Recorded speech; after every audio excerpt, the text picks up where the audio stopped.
Magandang araw po sa inyong lahat, sa lahat ng mga ka-DDS, sa lahat ng Duterte diehard supporters. Isa po ako sa mga DDS na sumusuporta at sumusubaybay sa lahat ng laban ni Tatay Digong, ng ating bagong presidente.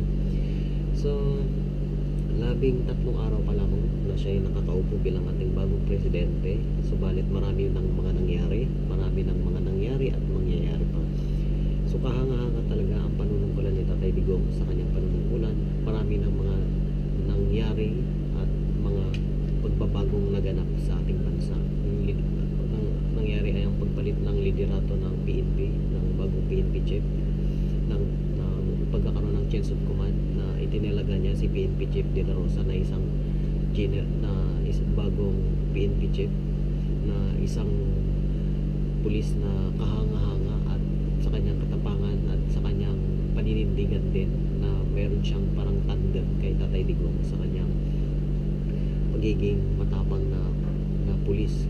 So karapat-dapat siya na maging PNP chief dahil siya talaga ay isa rin sa mga kagaya ni President Duterte na matapang, may kamay na bakal at disiplinado, na talagang solid ang pagiging bato bagay sa kanya, na ang kanyang pagiging crime buster, drug buster ay isang kahanga-hanga para linisin ang ating gobyerno, maging malinis ang kapulisan at disiplinahin ang mga pulis, ang mga men in uniform na nanunungkulan. At siya ay talagang solid ang suporta sa kampanya ng ating gobyerno ng Tatay Digong na linisin ang ating bansa laban sa lahat ng droga, kriminalidad at kapulisan.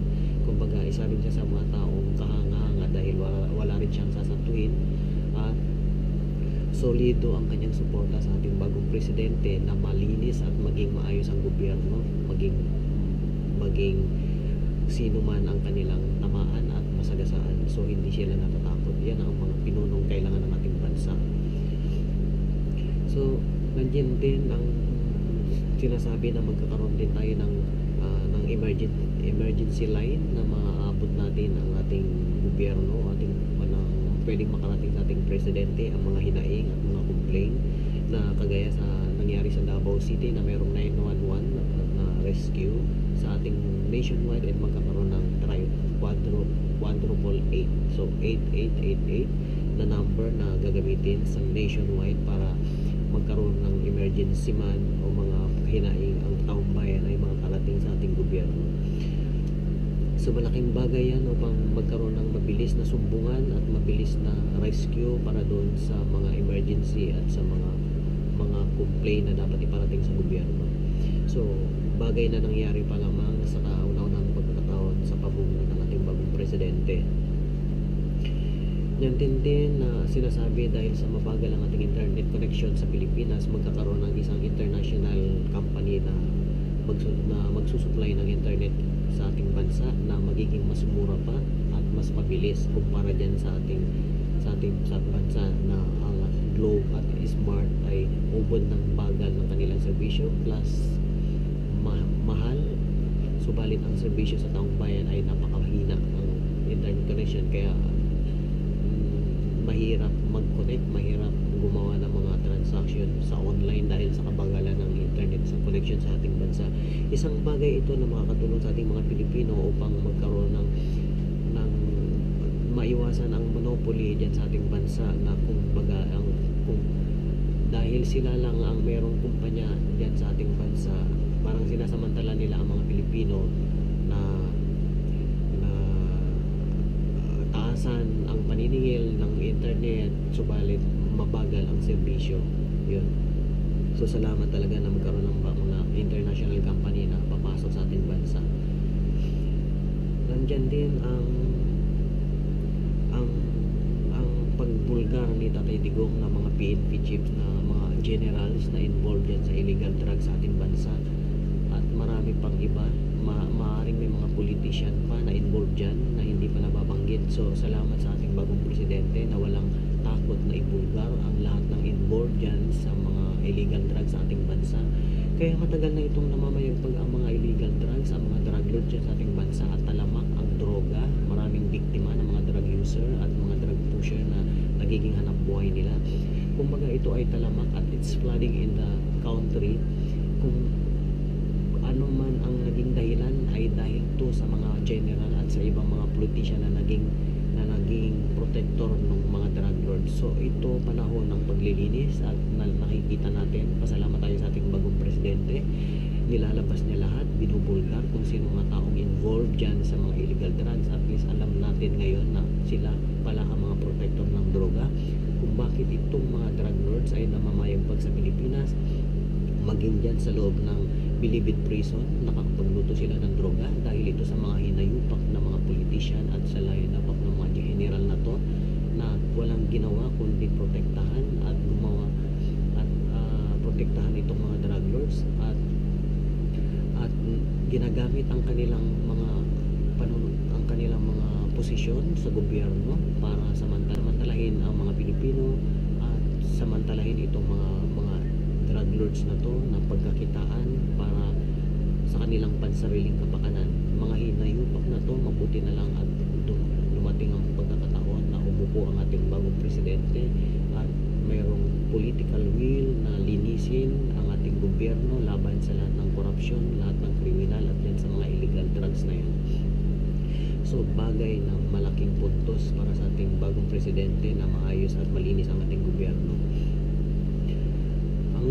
Dahil dyan sa kampanya ng drug lords na yan, maraming mga nag-surrender na mga drug user at drug pusher na gustong magbago at magparehab. Ito ay pagkakataon nila para magbago at sana wag na po kayong bumalik sa ganyang uri ng mga bisyo at tulungan natin ang ating gobyerno na maging malinis sa lahat ng mga illegal drugs.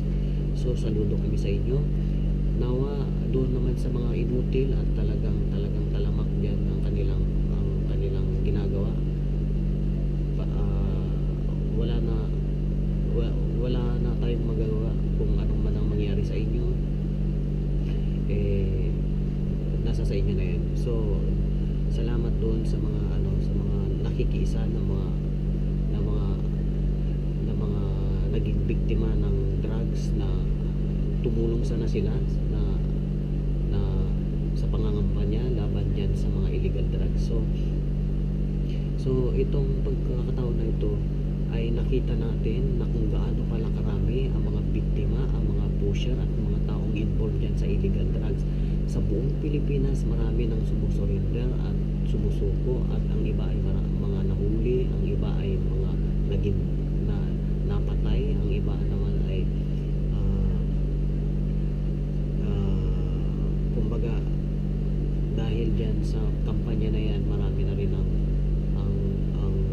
nahuli na mga droga, mga laboratory sa ating bansa at yan nga yung mga taong naging sangkot yan sa mga illegal drugs. Isa pa sa mga kahangahangang ginawa ng ating Solicitor General na talagang solid ang kanyang suporta sa ating bagong presidente sa kampanya laban dyan sa lahat ng illegal drugs at illegal mga criminals at corruption, na itong Solicitor General, ating bagong Solicitor General ay nakasuporta sa mga pulisya dahil nga itong si Dilima ay parang paiimbestigahan ang mga nagiging, sabi niya na iimbestigahan niya ang mga pulisya doon sa mga nagiging biktima ng mga kriminal na namamatay. So ang ating Solicitor General ay 100% na nakasuporta sa mga pulis para ipagtanggol at huwag matakot doon sa mga imbestigahan na gagawin ni Dilima na isang hindi mo maintindihan kung anong gusto niya, linisin ang gobyerno o manatili sa ganyang kalakaran. Nagkaroon din ng pagkakataon na ang Vice President na si Leni Robredo ay binigyan ng chance ng ating bagong presidente na magkaroon ng cabinet magkaroon ng cabinet position sa government. So isang indikasyon na ang ating Pangulo ay handang makiisa doon sa ating Vice Presidente na sana ang itong Vice Presidente natin ay maging tapat at magkaroon ng full support sa ating bagong presidente. Pero ng ating bagong presidente na ang matagal ng issue dyan sa Coco Levy Fund, sa ayusin at iimbestigahan na ang ng Coco Levy Fund ay maibalik po sa mga magsasaka. So meron na siyang inatasan na pag-aralan ang Coco Levy Fund para maibalik sa mga magsasaka na matagal na pong inaasam na mga magsasaka na makuha na maibalik sa kanila ang pera. Subalit sa tagal ng panahon, ngayon pa lang po mangyayari na ang ating bagong presidente ay naghahangad na ang pera na ito ay maibalik sa mga magsasaka. Kahanga-hanga rin ang pagpalit ni Tayta Digong ng pamunuan sa NAIA na magkaroon ng bagong pamunuan dyan at pinag-uutos niya na talagang tigilan na to ang tanimpala dahil ito ay talagang nakakaperwisyo sa lahat ng mga pasahero maging sa mga OFW. So, isang bagay na si Tatay Duterte ay mabilis umaksyon, mabilis gumawa ng mga paraan para maresolba ang mga urgent matter na dapat bigyan ng kaukulang pansin at bigyan ng solusyon. So, isa siyang leader na kailangan nating bansa na dapat nating suportahan ng buong buo at ang kanyang mga hangarin po ay nakikita naman natin na para sa kabutihan ng mga Pilipino at sa kabutihan ng ating bansa. So, doon naman sa mga taong mahilig kumontra at dyan lalong-lalo na sa ito kay De Lima na paiimbestigahan niya daw mga nangyayaring mga namamatay na mga kriminal na nagiging sangkot dyan sa kriminalidad. Bakit ba hindi siya mag-isip ng maayos at hindi na lang siya tumulong sa ating government para imbestigahan itong mga illegal drugs, itong mga drug lords, itong mga kriminal at ang mga corrupt official? Bakit yun ang hindi niya pagtuunan ng pansin na imbestigahan para makatulong siya sa ating gobyerno? Hindi yung kung ito yung ginagawa ng mga kapulisan, ang ginagawa ng ating bagong gobyerno ay linisin ang government at alisin yan mga tiwali, ang mga kriminal, ang mga drug lords. Siya naman kabaliktaran ang ginagawa. Iniimbestigahan niya itong mga kapulisan kung paano ang kanilang ginagawa na proseso para kung bakit ang ibang mga kriminal namamatay. Hindi niya ba alam na ang isang kriminal kapag lumaban sa isang otoridad ay may karapatan ng otoridad na barilin o patayin ang isang kriminal? Dahil yun po ay hindi paglabag sa batas, kundi kapag ang isang kriminal lumaban po siya sa isang otoridad, may karapatan po ang otoridad na patayin o barilin. Kaysa anong gusto niya, itong mga kriminal na to ang makapatay o itong mga pulis na to o mga otoridad ang siyang patayin nitong mga kriminal na to? Kaya ito si De Lima, matagal ka na dyan sa posisyon, dyan sa gobyerno, wala kang ginawa kundi protektahan ang karapatan ng mga kriminal, karapatan ng mga drug lords. Tingnan mo yan, matagal na dyan namamayagpag ang mga drug lords. Anong ginawa mo? Wala. Ang mismong Bilibid Prison, ang isang government na property, ginagamit ng mga drug lords at ng mga kriminal para magluto sila ng droga. Anong ginawa mo? Wala. Nga. Kaya ngayon, panahon ng ating presidente na gumagawa ng paraan para linisin ang gobyerno, dapat ikaw tumulong ka para sa paglilinis. O di naman kaya ka gumagawa ng mga ganyang imbestiga dahil mayroon ka talagang pinoprotektahan ng mga kriminal at mga drug lords. Kasi kung wala kayong pinoprotektahan dyan, bakit matagal na kayong nandyan sa gobyerno, wala kayong ginawa para linisin ang gobyerno? Lahat dyan sa mga drug lords, kriminal at sa mga corrupt na mga opisyal. Kasi baka tama si Tatay Digong na kasama ka dyan sa pera na tinatanggap na binibigay ng mga drug lords. Yun ang tanong niya sa iyo noon at pinapaimbestigahan sa iyo yung droga dyan sa Bilibid Prison. Wala kang ginawa. Ni-raid mo nga pero hindi na mo namang ni-raid lahat. Ang sinasabi mo walang facility. Anong walang facility? Anong klaseng gobyerno ka? Ang Bilibid Prison, pag-aari ng gobyerno. Nilagay mo ang isang preso dyan at yung mga kriminal, pagkatapos takot ka ng pasukin yan kung hindi ka ba naman sira ulo. Panahon na ng paglilinis, mga kababayan. Lagi nating suportahan ang ating gobyerno at ang ating mga bagong mga leader ng ating bansa na talagang gumagawa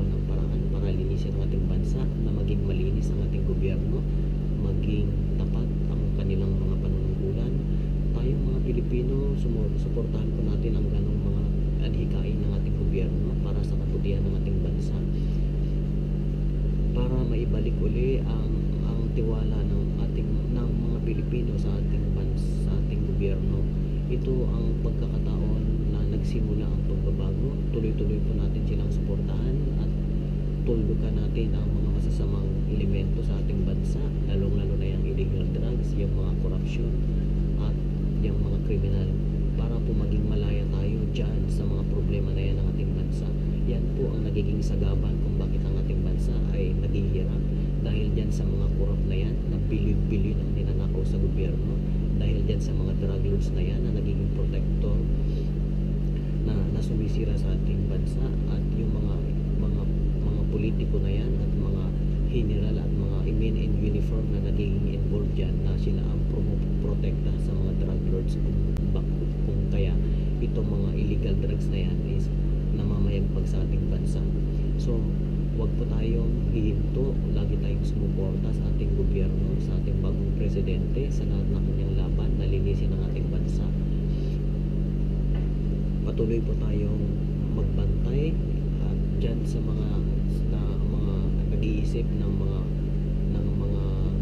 pabagsakin o sirain ang ating bagong presidente. Hindi po kami titigil sa aming suporta sa ating bagong presidente hanggat hindi po maayos ang ating bansa.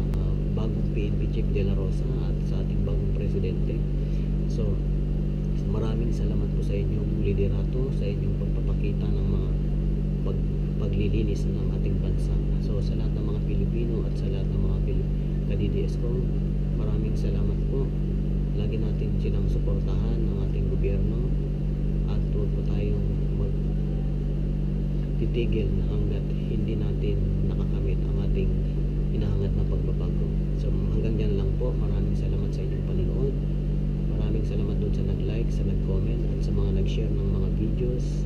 Maraming salamat sa inyong lahat. Magkita-kitang muli tayo, at God bless you all. Bakit nga ba si Duterte ang aking presidente? Di na kailangan pahabain, ang sagot ko lang ay simple. Kaligtasan ng bansa ang tunay na importante. Ang bawat mamamayan sa kalsada ay kampante. Pangarap namin ay katunayan nga ay simple lang. Sa paglabas ng bahay walang mas